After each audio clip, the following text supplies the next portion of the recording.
энэхүү одоо ханшийн хөдөлгөөнүүд дээр яг суур хүчин зүйл шалтгаан нь юу байсан бэ гэдэг дээр ярилцъя тий. За энэ дээр сүүлийн жилүүдэд сүүлийн 2-3 жилийн хугацаанд болж байгаа энэ Америкийн зах зээл дээр өрнөж байгаа үйл явдлууд бол одоо сүүлийн хэдэн 10 жилд тохиож байгаагүй ийм маш том суур хүчин зүйл үйл явдлууд болж байгаа. Тэгэхээр энийг бүгдээрээ дүгнэлтээ хийхээс өмнө зайлшгүй одоо юу нөлөөлөд байгаа юм бэ гэдгийг бас мэдхэн зүйтэй болов гэж бодож байна. За 2020 оны 3 сараас зах зээл өсөж эхэлсэн байгаа. За энэ нөгөө ковидын яргал байна тий. За индекс бол 2200 орчим дээр эренгүүт эдийн засгаа унгааж болохгүй, эдийн засгаа сэргээх ёстой гэдэг одоо зорилгоор мөнгөний тэлэх бодлого явуулсан тий. Fed гэдэг маань бол Америкийн төв банк гэж хэлж болно. За тэгэхээр тухайн үед бол бодлогын хүн бол 0 байсан байна.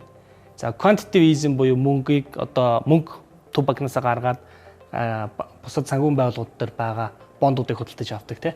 Тэгэхээр тэр худалдаж авсан бондын дүн 4.5 байсан байна. За индекс 2221 дээр байжээ.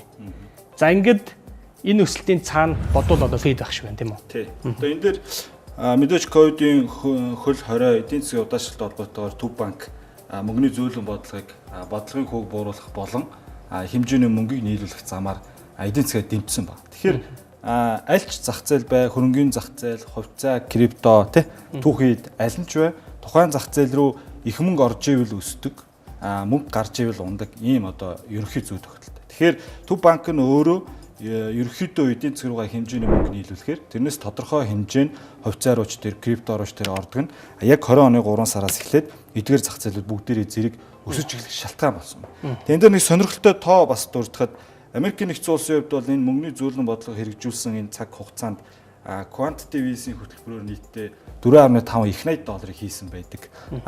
Яг одоо дэлхийн бүх улс орнууд ижлэхэн мөнгөний зөөлөн бодлого, ижлэхэн арга хэмжээг авсан уу гэвэл авсан. Гэхдээ Америкийн дараа орох их хэмжээний мөнгө нийлүүлсэн нь Европын холбоо. Европын холбоо 2 их $80-ыг нийлүүлсэн. Гэтэл Америкийн хажууд бол харьцангуй бага тий. Тэгэхээр эндээс харахад бид ер нь гадаад зах зээл, олон улсын хөрөнгөний зах зээлийн тухай ярихад яагаад Америкийн тухай ярих ёстой гэдэг нь эндээс харагдаж байна. Яагаад гэвэл Америк хамгийн хүчтэй мөнгөний бодлогыг хэрэгжүүлдэг ийм банк институт учраас Америк юу хийж байна вэ, яаж байна вэ гэдгийг ажиглах нь өөрөө дэлхийн нийтийн санхүүгийн зах зээл нөлөөлж байгаа ийм хүчтэй гэдгийг тооноос харагдаж. За тэгээд цаашаага явъя. За Америкийн нэгдсэн улс мөнгө нийлүүлээд эдийн засаг удаашралд орох хямралаас бол сэргийлж чадсан тийм. Энэ бол мэдээж үндсэн зорилго бөгөөд эерэг тал нь. Гэтэл нөгөө талдаа мөнгө их хэмжээгээр нийлүүлэхэд сөрөг тал нь юу вэ гэхээр инфляц байдаг. За инфляцийн тухай ярихад бол 21 оны эхэнд буюу 1 сард Америкийн нэгдсэн улсын инфляц 1.4 байсан. За энэ үед бол зах зээл нэлээ өссөн байдалтай байсан. Энэ үед одоо эдийн засагчид, сэтгүүлчид олон нийтээс төв банкнаас асууж ирсэн л та. За их хэмжээний мөнгө нийлүүлж байна. Инфляц дээр ямар байр суурьтай байгаа вэ? Ирээдүйд инфляц одоо өсчих юм биш үстэй гэж одоо зөндөө асуухад төв банкны удирдлагууд ерөнхийлөгчийн зүгээс бол бид хяналтандаа байлгаж байгаа. Бид бол инфляцийг зорилтод 2 түвшиндөө барина. Цаашид бол өсөхгүйгээр барьж чадна гэж одоо амлаж ярьж исэн боловч бодит байдал дээр бол нөхцөл байдал өөрчлөгдсөн одоо үн дээр харагдаж байгаа. За ингээд цаашаа зах зээлч өсөд явсан, инфляц дагаад өсөд явсан.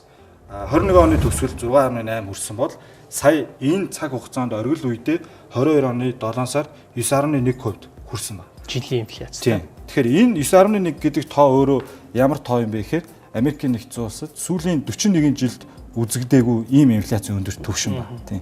Тэгэхээр 4.10 тохиогоогүй энэ өндөр инфляц энэ мөнгөний зөөлөн бодлогоос болж одоо гарч бий болжээ гэж. Тэгэхээр 9.1 нь бол ийм өндөр үзүүлэлт байх нэ гэдэг нь саяны тооноос харагдаж байна. За тэгээд түүнээс хойш бол өнөөдрийн хүртэл баг зэрэг ураад хамгийн сүүлийн байдлаар 22 оны 12 сард 7.1 дээр ирсэн байна.